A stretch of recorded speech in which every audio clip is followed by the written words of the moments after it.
Hello students, स्वागत है आपका फिर से एक नई वीडियो में। इस वीडियो के अंदर हम बात करते हैं class 11 chemistry chapter number first, इसके न्यूमेरिकल सवाल उदाहरण, ठीक है, एग्जांपल्स को समझते हैं। तो दोस्तों, इसके चैप्टर के मैंने ऑलरेडी 2 वीडियो बना के रखे, पार्ट 1 पार्ट 2। यदि आप लोग पीछे आए हो तो भाई साहब पहले उन वीडियो को जाके देखो, पार्ट 1 और पार्ट 2। इसका लिंक होता है मैं इस वीडियो के डिस्क्रिप्शन में दे दूंगा, तो वहां पर क्लिक करो, जाके देखो, या ऊपर आई बटन पर क्लिक करके भी देख सकते हो।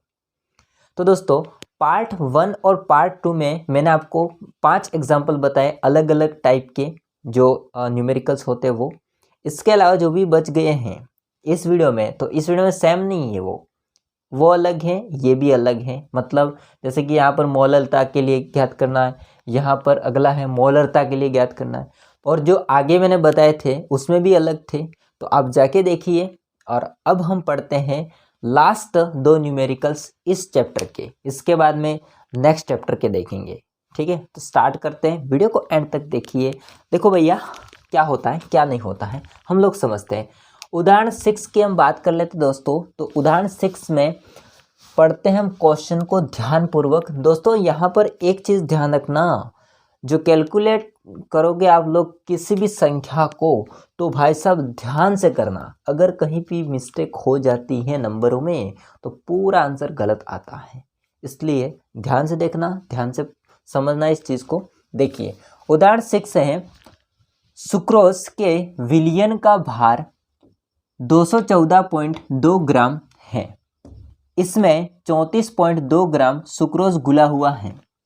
भाई साहब कह रहा है कि सुक्रोज का जो विलयन का भार दे रखा है, तो विलयन का भार का मान कितना है, 214.2 ग्राम है, और 34.2 ग्राम सुक्रोज घुला हुआ है किसके अंदर, उस विलयन के अंदर। तो सुक्रोज की मोललता ज्ञात कीजिए। तो आपको समझना यहाँ पर यह है कि ज्ञात क्या करना है, किसको ज्ञात करना है, मोललता को ज्ञात करना है, मोलेलिटी को ज्ञात करना है। तो पहले हम लोग क्या करते हैं, हल करते हैं। तो हल में हम लोग क्या करेंगे, जो भी मान दे रखा है इसको आपको चुपचाप लिख लेना है, ठीक है। तो यहाँ पर हम लिखेंगे दिया गया है क्या दे रखा है, तो हमको दे रखा है विलयन का भार, ठीक है, विलयन का भार। विलयन का जो भार है वो कितना है, 214.2 ग्राम। इसके अलावा सुक्रोज क्या हो सकता है दोस्तों, तो सुक्रोज हो सकता है उस विलयन के अंदर घुला हुआ है। मतलब सिंपल सी बात है कि वो विलेय है, ठीक है। तो विलायक के अंदर घुला हुआ है तो बन गया विलयन। तो सुक्रोज क्या हो जाएगा, विलेय। तो हमको विलेय का भार दे रखा है, ठीक है। तो हम लिखेंगे विलेय या फिर सुक्रोज, आप जो भी कहो, ठीक है। तो सुक्रोज का भार। अब जो विलेय होता है इसको हम बी मान लेते हैं, ठीक है। जो विलेय होता है इसको हम लोग बी मान लेते हैं। मतलब जो सुक्रोज होता है इसको विलेय कहते हैं, और विलेय को हम क्या मान लेते हैं दोस्तों, बी मान लेते हैं। मैं इसको ऐसे ही लिख रहा हूँ, ठीक है, आप लोग समझ लेना। तो भाई साहब भार के लिए डब्ल्यू होता है और बी, तो कितना दे रखा है, 34.2 ग्राम, 34.2 ग्राम दे रखा है, डन। अब हम लोगों को निकालना है विलायक का भार। किसका भार निकालना है, विलायक का भार। कैसे ज्ञात करोगे भाई, विलायक का भार। विलायक को मान लेते हैं ए, ठीक है, विलायक को हम मान लेते हैं ए। तो इसका भार तो डब्ल्यू ए, डन, समझ आया आपको।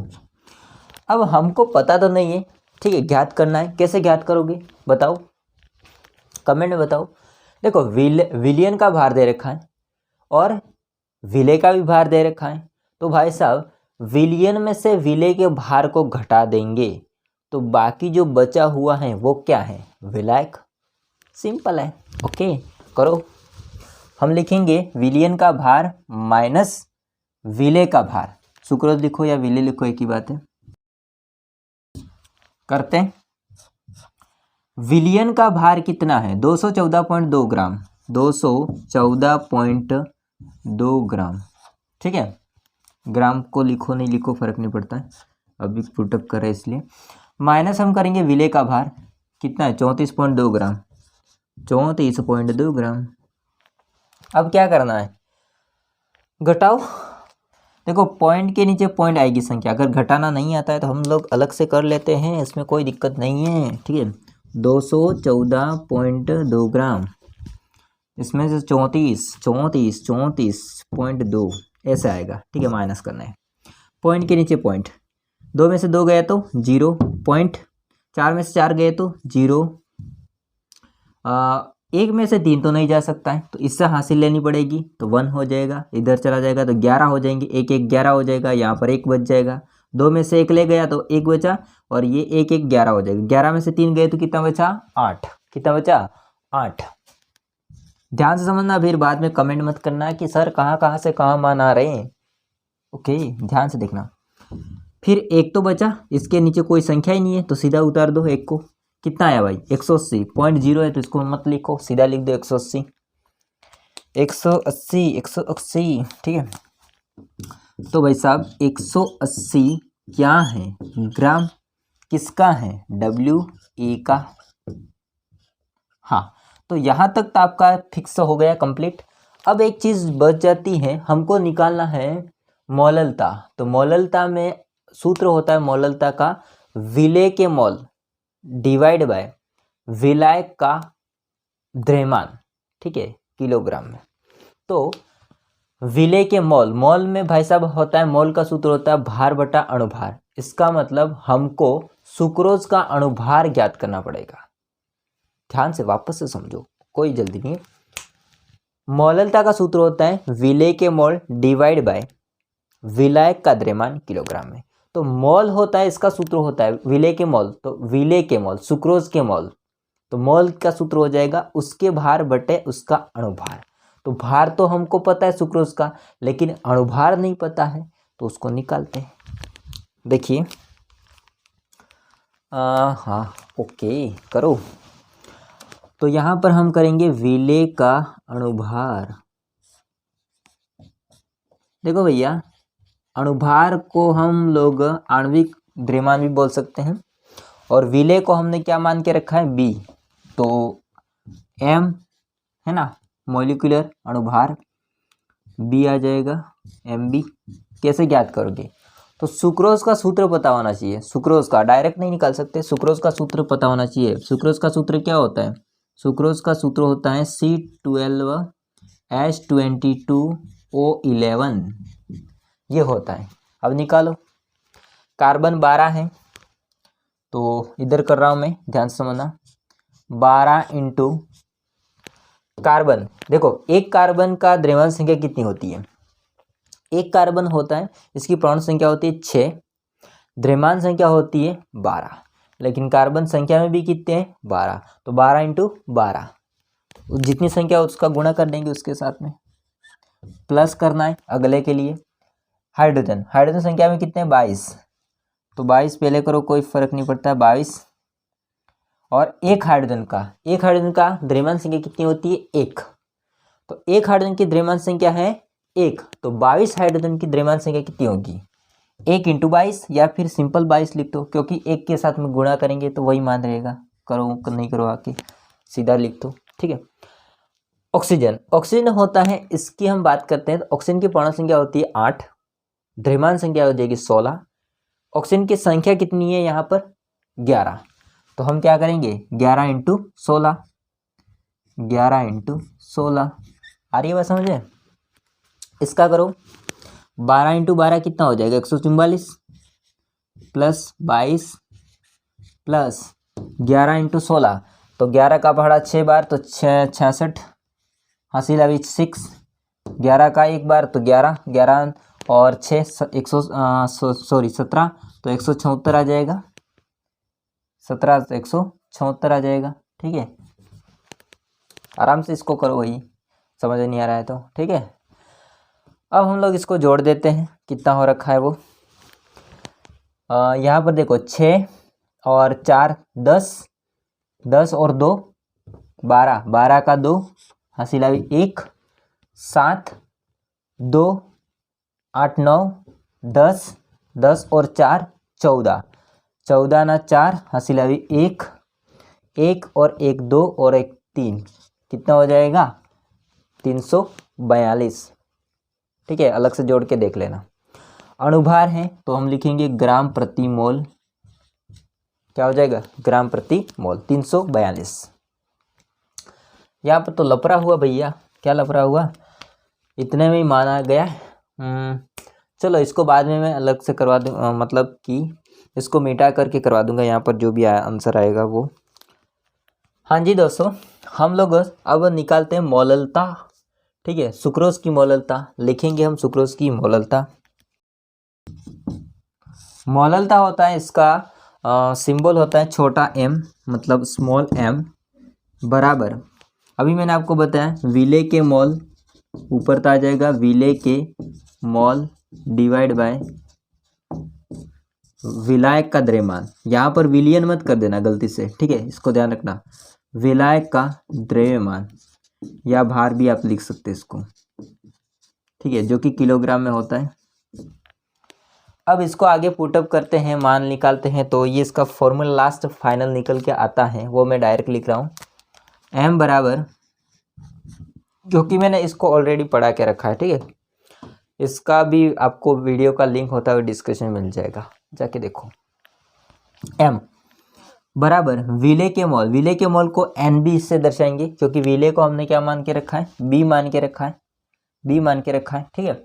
तो विले के मोल, मोल के लिए N होता है, NB होता है, लिख ही देता हूँ भाई, फिर कंफ्यूज होंगे, NB होता है, डिवाइड बाय विलायक का द्रव्यमान, विलायक का द्रव्यमान होता है, तो विलायक का द्रव्यमान के लिए हम लिखते हैं WA, यहाँ पर लिखा है, विलायक का द्रव्यमान लिखो या विलायक का भार लिखो, एक ही बात है, विलायक का भार WA, ठीक है, जो कि किलोग्राम में होता है। अब मोल होता है ना, इसका एक सूत्र होता है, जो कि विले के मोल है, तो मोल का सूत्र होता है उसके भार और उसका अणुभार डिवाइड बाय उसके अणुभार। तो B का भार, तो क्या हो जाएगा, B का भार के लिए WB डिवाइड बाय उसके अणुभार, तो नीचे MB। अब देखो इसे, इसके नीचे आ जाएगा फिर ये वाला चीज़, लेकिन वो ऊपर जाएगा तो इसके गुणे में ही आ जाएगा WA। आ रही है समझे। अब यहाँ पर हम लोग किलोग्राम से ग्राम में कन्वर्ट करेंगे, तो ग्राम में कन्वर्ट करेंगे तो नीचे 1000 का भाग देंगे, वो 1000 चला जाएगा ऊपर, तो यहाँ पर हो जाएगा 1000। तो ये होता है प्रॉपर इसका फॉर्मूला मोललता का। तो हमको फॉर्मूला नहीं ज्ञात करना है, यहाँ पर हमको सवाल करना है, ठीक है। तो अब मान रखते जाइए जो है वो। WB का मान कितना है, WB का मान है 34.2 ग्राम, तो आगे करते हैं हम लोग 34.2 gram into 1000 divide by MB का मान कितना है, MB कहाँ पर है, MB ये रहा, MB का मान है 342, कितना है 342 इंटू WA का मान कितना है 180। अब इसको आपको गुणा करना पड़ेगा भाई, ठीक है, ध्यान से समझना। 34.2 का गुणा 1000 के साथ, फिर नीचे 342 का गुणा 180 के साथ करो।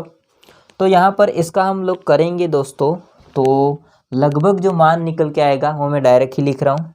इसका ऊपर वाले का आएगा 34,200 और 61,560, ठीक है, ये मान निकल के आता है, बहुत बड़ा मान है। अब इसका हम भाग देंगे इसमें, कैलकुलेटर लेके बैठो तो हो जाएगा आराम से। तो 34,200 इसमें हम भाग देंगे 61,560 का। अब आप लोग कुछ कमेंट करके बताओगे कि सर एग्ज़ाम में कैलकुलेटर कहाँ लेके बैठे, सही बात है, आपकी भी सही बात है। तो देखो हम क्या कर सकते हैं, हम लोग काट सकते हैं, ऊपर नीचे संख्या को सरल कर सकते हैं। जैसे कि यहाँ पर 0 है तो इसको 0 से काट दो, फिर बचेगा कौन, 100 बचेगा, 100 होता है वो 18, मतलब 2 से कट जाएगा। फिर जो संख्या बचेगी 50, आधा हो जाएगा ना, तो 50 बचेगा, वो इससे काट दो। तो ऐसे करके सरल मान आएगा। और सरल का फिर आप लोग आगे कर सकते हो, ठीक है। ओके, तो इसको हम भाग देंगे दोस्तों, तो ये लगभग जो आएगा मान वो आएगा, यहाँ पर ही मैं लिख देता हूँ, वो आएगा 0.55। कितना आएगा? 0.55, और ये हो जाएगा मोल प्रति किलोग्राम। ऐसा क्यों? क्योंकि आपका कौन है? मोललता, ठीक है, मोल प्रति किलोग्राम। इसकी यूनिट कितना आएगा? 0.55 आएगा। डन, समझ आ गया? हाँ, तो आप लोग इतना इसको स्क्रीनशॉट ले लीजिए, फिर हम लोग इसको, मैं मिटा रहा हूँ इसको और इसको सवाल को करते हैं, ठीक है। स्क्रीनशॉट ले लीजिए फटाफट। हाँ जी दोस्तों, अब हम समझते हैं नेक्स्ट एग्जाम्पल 7 वाल इन लास्ट एंड फाइनल इस चैप्टर का। तो इसमें हमको निकालना है मोलरता। आपको मैंने पहले से बता दिया, पढ़ने से पहले गलत बात है, चलो पढ़ो। उस विलयन की मोलरता की गणना कीजिए। इसमें भी सीधा बोल दिए, ठीक है। उस विलयन की मोलरता की गणना कीजिए जिसमें 5 ग्राम NaOH। ध्यान से समझना इस बात को, जहां पर भी इस टाइप की चीजें दे रखी होती है, इसका मतलब होता है विलय, ठीक है। तो विलय, इसका भार दे रखा है 5 ग्राम, 450 ml विलियन में घुला हुआ है। इसका मतलब हमको यहाँ पर दे रखा है विलियन का आयतन। ml का मतलब होता है आयतन, तो विलियन का जो आयतन दे रखा है वो कितना दे रखा है? 450 ml, और NaOH का दे रखा है भार। तो 2 चीज़ें दे रखी है, बाकी चीज़ें आपको निकालनी है। देखो, हल करेंगे हम लोग, लिखेंगे, दिया गया है,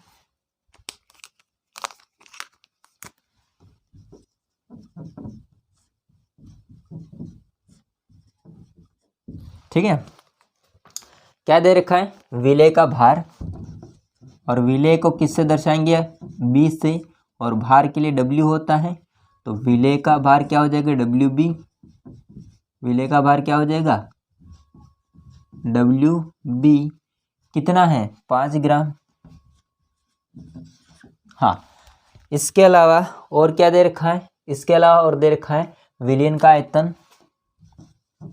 देखो, मैं जो दे रखा है उसको पहले लिख रहा हूँ, विलयन का आयतन, ठीक है। विलयन का आयतन, विलयन के आयतन को 20 से, ठीक है, वो भी हमको दे रखा है ml में, ओके। कितना है? 450 ml, 450 ml। देखो, 2 चीज़ें निकाल ली हमने।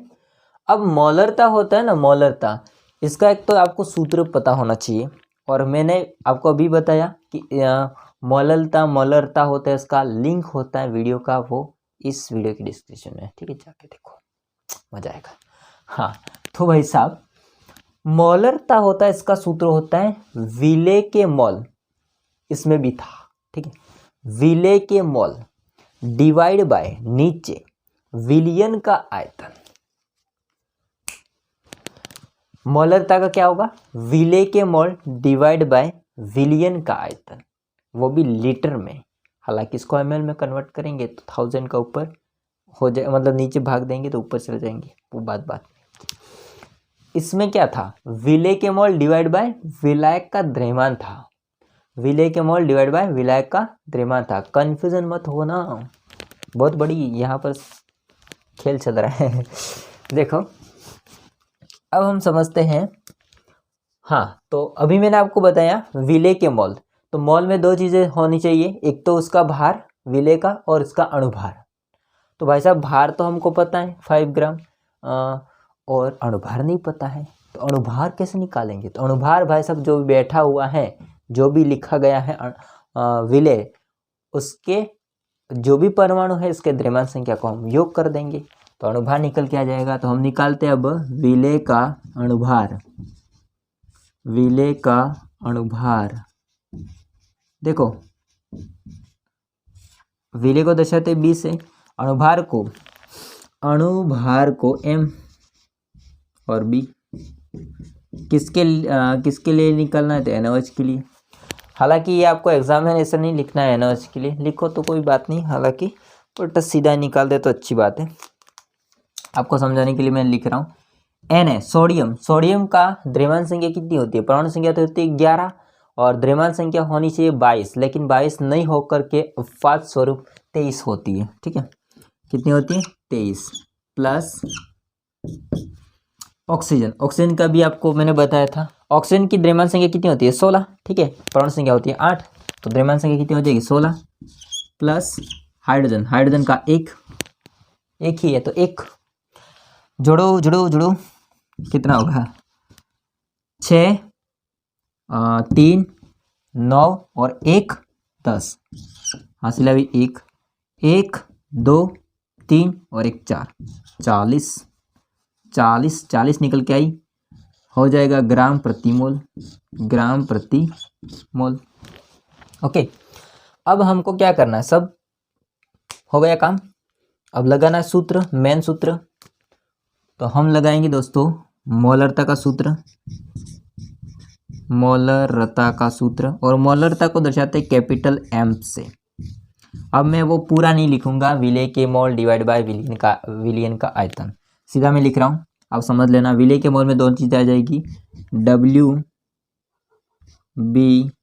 Into 1000 open MB। ये तो आपको पता, अभी मैंने लिखा था आगे, है ना। अब केवल इसमें चेंज हो रहा है, वो क्या हो रहा है? V जो कि ml में, बस इतना से चेंज हो रहा है, बाकी कुछ चेंज नहीं हो रहा है। ठीक है, ओके, लिखो मान को।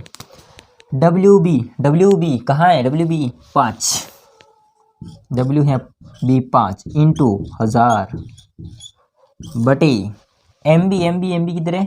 ये रहे 40 MB। ठीक है, आपके मोबाइल में 40 MB बची हुई है, 40 MB बची हुई है। V कितना है भैया? 450। ओके, अब हम लोग क्या करेंगे? घटा देंगे, घटा 7, सॉरी कॉपीराइट आ जाएगा। एक इधर से काट दिया, ठीक है, 2 कट गया, बचा कौन? हाँ, ध्यानपूर्वक समझो। 10 यहाँ पर बचा है, ठीक है, 10 और यहाँ पर 4 हैं, इन दोनों को हम 2 से काट देंगे। तो 2 से काटा तो 5 बचा, आधा कर देना है, और 2 से काटा तो 2 बचा, आधा कर देना है। अब कौन कट सकता है? 5 45 से कट सकता है, तो 5 एकम 5 और यहाँ पर 9 5 45, 9 बार जाएगा। कौन कौन बचे? कन्फ्यूजन तो नहीं होना है, काटा चट्टी कर दिया, सबको तीर मार दिया। देखो ऊपर तो कौन बचा? 1 इंटू 5, तो 5 लिख दो सीधा, 1 को करने की जरूरत नहीं है, डिवाइड बाय 9 और 2, सॉरी 9 तो ये रहा, 9 और 2, 9 इंटू 2, तो कितना हो जाएगा? 9 इंटू 2 18।